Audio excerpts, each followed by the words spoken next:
La ilustre Municipalidad de Copiapó y Holbe Televisión presentan Copiapó TV Educa. Hola niños, ¿cómo se encuentran? Nuevamente nos reencontramos en nuestra tercera clase. Espero que estén atentos en casa siguiendo esta edición para ver si a ustedes se les han ido presentando algunas dificultades, ¿no es cierto?, en su trabajo escolar. Mi nombre es Catalina Álvarez, profesora del Liceo Fernando Aristía. Pasemos a ver entonces cuál es el objetivo de hoy día. Hoy día vamos a conocer las características generales del reportaje, distinguiendo en él, ¿no es cierto?, algunos recursos lingüísticos y no lingüísticos, a través de la presentación de algunos textos para mejorar nuestra comprensión lectora. Pasemos a ver lo siguiente, la primera pregunta. ¿Es lo mismo una noticia que un reportaje? Observemos el siguiente texto. Se titula Coronavirus en España, hoy fase 0. De la desescalada, noticia de última hora, tercer día por debajo de las 200 muertes. ¿No es cierto? Acá podemos ver que este texto, en primera instancia, es breve en cuanto a su estructura y va respondiendo a las preguntas ¿qué?, ¿cómo?, ¿dónde?, ¿cuándo? Y a quiénes afecta esta situación. El reportaje. El reportaje es un texto informativo que nos informa. ¿Nos informa sobre qué? Sobre un texto de interés común, ¿no es cierto? Ahora, para ello utiliza la descripción, escribe los hechos en forma minuciosa, ¿no es cierto? Todo lo que se ha investigado hasta el momento, detalles, ¿no es cierto?, que nos puedan dar con respecto al tema que se está tratando. ¿Qué narra? Narra en forma extensa, ¿no es cierto?, el tema, ya sea en el plano cultural, social, científico, del que está abordando, pero en forma más, como dije anteriormente, minuciosa, detallada.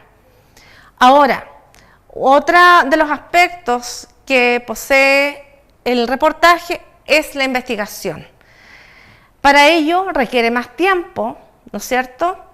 Tiene que hacer una investigación acuciosa, viendo algunos documentos, también haciendo algunas entrevistas para poder obtener datos que se requieren para tratar el tema, o aportes de personas preparadas en los temas que se están tratando.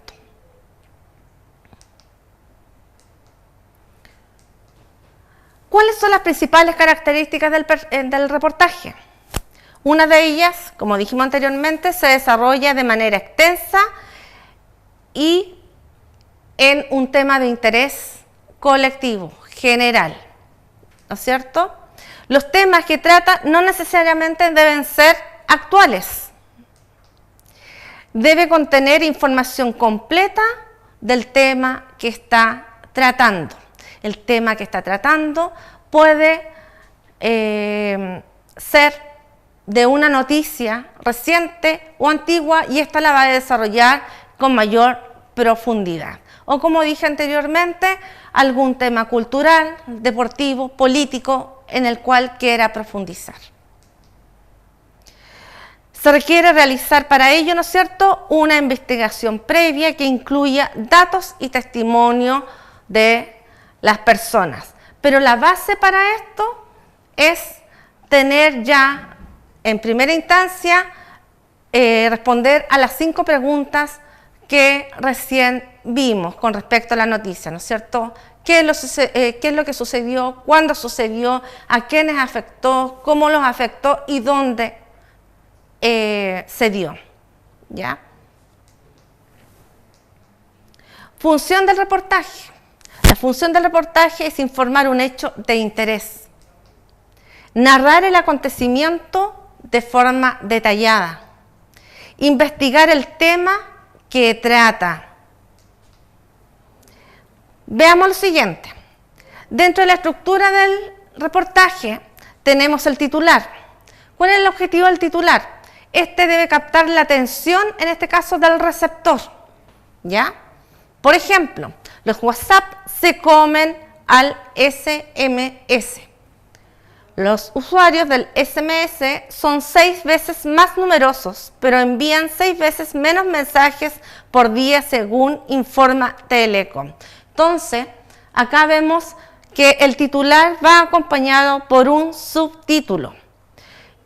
Y, de alguna manera, acá vemos presente una figura retórica que es la personificación. Nosotros no vemos que algo se coma a algo, un objeto a otro, ¿no es cierto?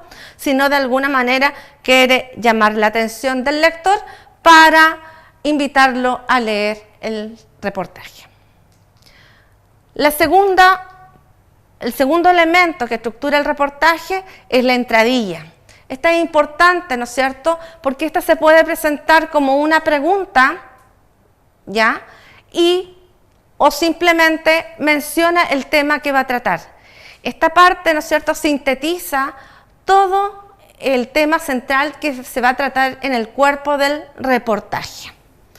Por ejemplo, acá dice aplicaciones de conversación por móvil están hiriendo el SMS mucho más rápido de lo que se esperaba. Hace 11 meses exactos, la consultora Informa Telecom auguraba que programas como WhatsApp online solo superarían a la mensajería instantánea en el 2016. Ahora, la misma consultora indica que a finales del 2012 se mandaban más mensajes al día por estas aplicaciones que a través del veterano sistema y que al final de los años la doblarán. Entonces, acá acabamos de ver, ¿no es cierto?, que de acuerdo al título, el tema que se va a tratar a lo largo del cuerpo de este reportaje va a ser cómo los mensajes de texto van a ir desapareciendo poco a poco porque hay otras aplicaciones como WhatsApp online que está ganando ampliamente. Y esto se va a ir desarrollando en cada una de estas partes del cuerpo. Entonces, en forma visual, hemos visto que el reportaje se va dando en forma, presentando en este caso, cuál es el hecho puntual y más importante y que luego lo va a ir desarrollando paso a paso para llegar luego a conectarlo a una conclusión final. Ahora, con respecto al objetivo que decíamos hoy día, o mencionamos hoy día, ¿cuáles son los recursos lingüísticos y no lingüísticos utilizados en el reportaje?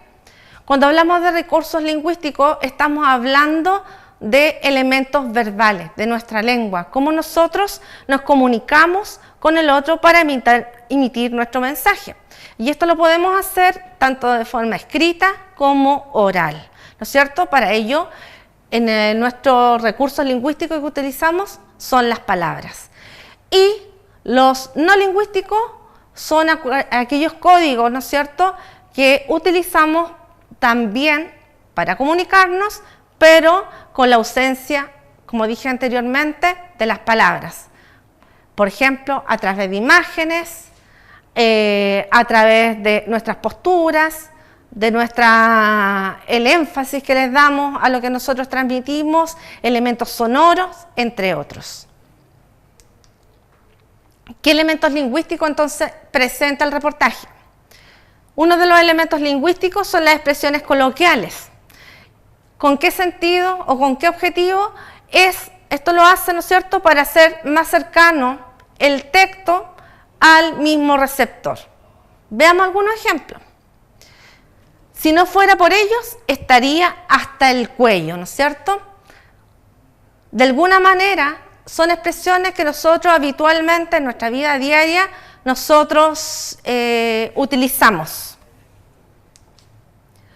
Son las 5 de la tarde y el sol pega fuerte en los campos del del monte. Otro ejemplo, ¿no es cierto?, de un lenguaje coloquial, que hace mucho calor, ¿no es cierto?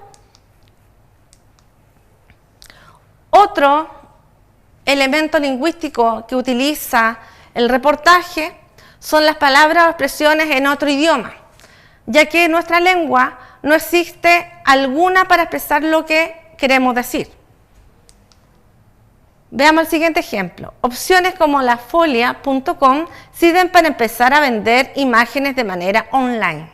En este caso, el término online nosotros lo hemos adoptado a nuestro idioma para expresar lo que en estos momentos no lo tenemos en nuestra lengua, como es el español de Chile. El COVID-19 está causando estragos en la humanidad. Entonces, ambos son préstamos, tanto el COVID-19 como online, son préstamos de otras lenguas, en este caso del inglés. Otros elementos que aportan, elementos lingüísticos que aportan al reportaje, están los adjetivos, ¿no es cierto? Estos otorgan mayor expresividad e intensidad al mensaje. Y por último, la enumeración, que cumple también un propósito descriptivo. Veámoslo a través del siguiente ejemplo. Para ascender por las 173 escalones, de aproximadamente 18 centímetros de altura cada una, hasta el mirador que remota el capitel de la columna, es indispensable un permiso del Departamento del Distrito Federal. Indispensable, entre comillas, porque basta algunos billetes para ablandarle la responsabilidad al cuidador, una amable persona, de cabeza cana, descolorada y apagada voz, accede a encender los 12 focos de 60 watts que alumbraban la subida, ¿no es cierto? Acá tenemos un ejemplo donde nos va describiendo un tanto el lugar de donde asiste esta persona y en este caso también va describiendo cuáles son las características de la persona de quien recibe ayuda. Los elementos no verbales, como decíamos hace un rato, ¿cuáles son los que se utilizan generalmente en el reportaje? Uno de estos son los gráficos, ¿no es cierto?, que van ordenando los datos numéricos de aquella información que se requiere precisar a lo largo del reportaje y que hay algunos puntos que hay que en el cual se va a profundizar de acuerdo al tema que se está tratando.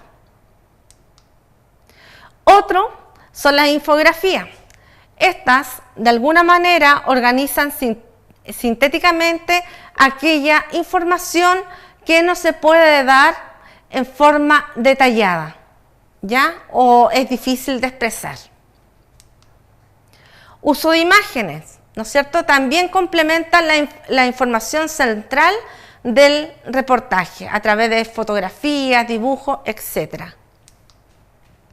Acá podemos ver, ¿no es cierto?, un reportaje en que el titular nos dice que el 42% del agua que se produce se pierde.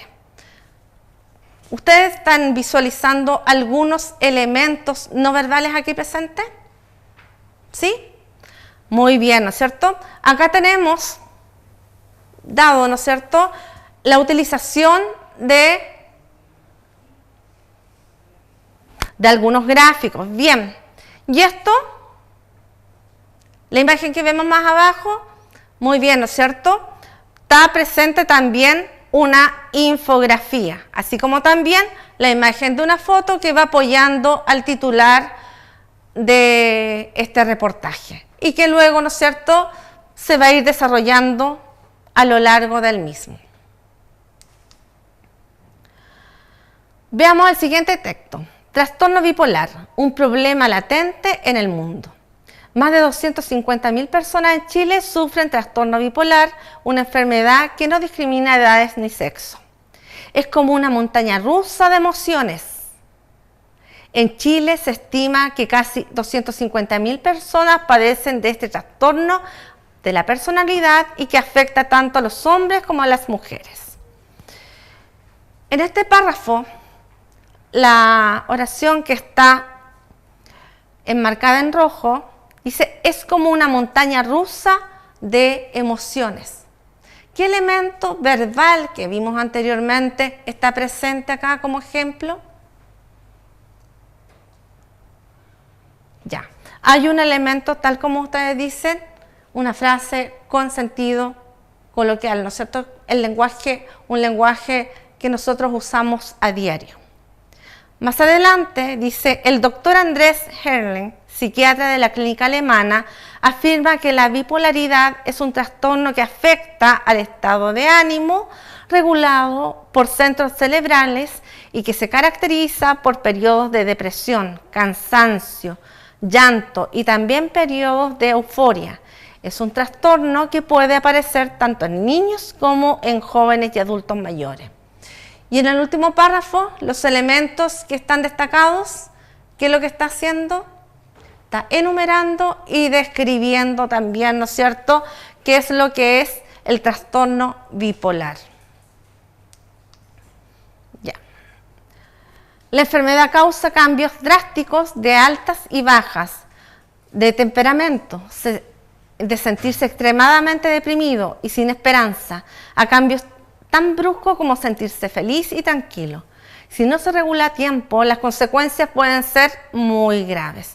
Y así se va desarrollando, ¿no es cierto?, parte del ejemplo que le he mostrado sobre el reportaje. Los voy a invitar a ver el siguiente video. Espero que pongan mucha atención, presten mucha atención y lo escuchemos. En tiempos en los que una pandemia está cambiando la vida de millones de personas en el mundo y de hecho miles están perdiendo la vida a diario, muchos empiezan a mirar a aquellos países que aparentemente manejan la situación de una mejor manera y entre ellos está Alemania. Hay que decir que es uno de los países con más casos en todo el mundo. La situación es grave. De hecho, la canciller Angela Merkel ha dicho que este es el mayor desafío que han enfrentado los alemanes desde el fin de la Segunda Guerra Mundial. Es ist ernst. Nehmen Sie es auch ernst. Seit der deutschen Einheit, nein, seit dem Zweiten Weltkrieg, gab es keine Herausforderung an unser Land mehr, bei der es so sehr auf unser gemeinsames, solidarisches Handeln ankommt. Pero lo que sorprende es su baja tasa de mortalidad. Italia tiene casi el doble de casos de coronavirus que Alemania, pero 30 veces más de fallecidos. Mientras en Italia muere cerca del 11% de pacientes con COVID-19, en España el 8.5% y en China, donde se originó la pandemia, el 3.9%, en Alemania la mortalidad es del 0.8%. La pregunta es, ¿qué está haciendo Alemania diferente del resto de países? Y eso es lo que te vamos a intentar contestar en este video. Bueno, comencemos por decir que los científicos han dicho que aún no pueden dar datos definitivos, pero sí han identificado algunas de las razones que pueden estar detrás de esta diferencia. El primer elemento que parece haber jugado a favor de Alemania fue el tiempo. Los alemanes comenzaron a prepararse incluso antes de que el coronavirus llegara a su territorio. Viendo cómo la situación empeoraba en China, se armaron de todos los implementos necesarios y entre ellos el test. Y cuando el 27 de enero se detectó el primer caso de coronavirus en Alemania, que fue 2 o 3 semanas antes que el resto de países europeos, los alemanes pudieron detectarlo a tiempo, identificar así el paciente cero. Se trataba de un joven que se había contagiado por una ciudadana china que de hecho había estado en la región de Baviera y no había presentado ningún síntoma. Al identificarlo, inmediatamente aislaron al paciente y comenzaron a buscar a los posibles contagiados a su alrededor. Y fue entonces cuando las autoridades alemanas comenzaron a hacer pruebas masivas.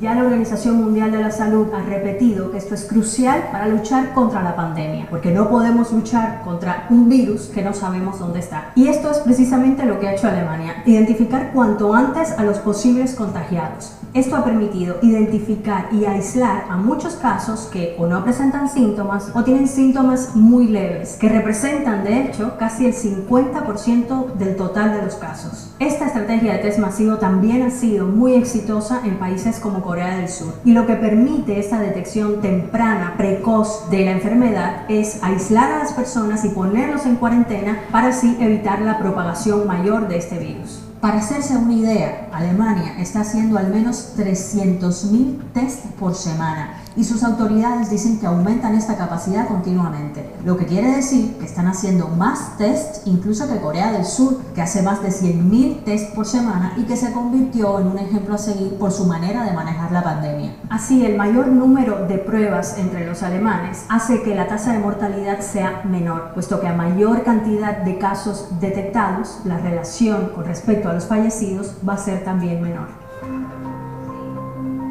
Bueno, y otro elemento importante es que este país tiene también uno de los mejores sistemas sanitarios, con una capacidad hospitalaria que es mayor que la de otros países. Y esto en una pandemia marca la diferencia. Una pandemia es como un tsunami a un sistema sanitario. Hay muchos pacientes requiriendo atención médica al mismo tiempo y esto crea un pico de demanda que pone al límite a hospitales y al personal médico también. Una comparación muy gráfica. En Alemania hay 8 camas por cada 1.000 personas, en Italia 3,2, mientras que en América Latina 2 por cada 1.000 personas. Y en cuanto a los puestos de terapia intensiva, que es lo que necesitan los enfermos más graves, Alemania tiene 28.000 y eso es 6 cada 1.000 personas. Muchos más que Italia, que tiene 2.6, o Estados Unidos, que tiene 2.4, o Reino Unido, que tiene 2.1.